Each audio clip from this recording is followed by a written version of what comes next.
So guys, magluluto po tayo ng simpleng ulam.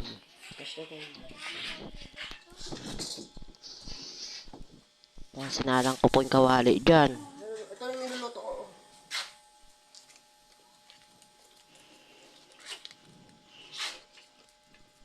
Lagay kayang,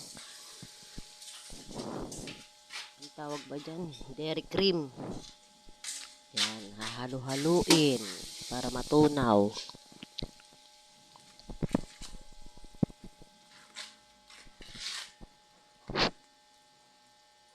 Yan, halo-halo.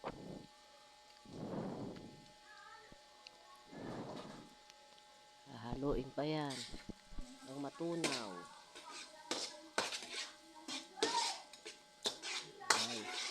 Simpleng ulam lang po yan kasi Yung kapitbahay hindi ko natin. po afford na kompleto yung seafoods.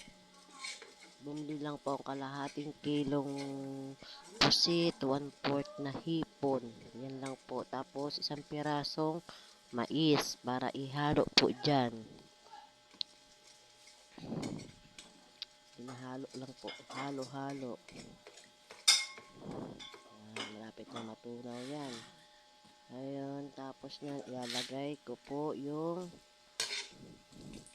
sibuyas.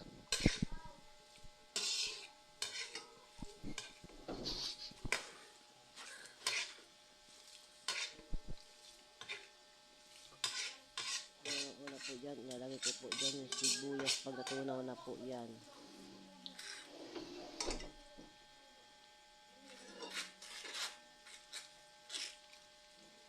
Ilalagay ko na po yung sibuyas.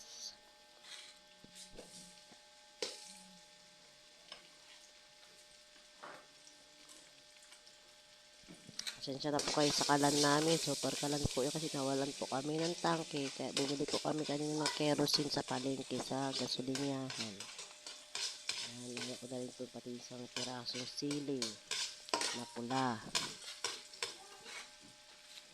Paanghang konti kasi hindi pwedeng maraming sili kasi may mga bata.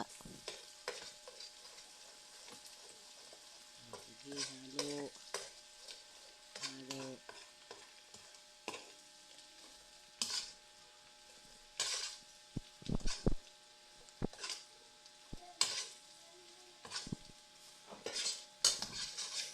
Hahaluin po mabuti. Tapos niyan, lalagay ko na po yung bawang. Yan, ito po yung bawang.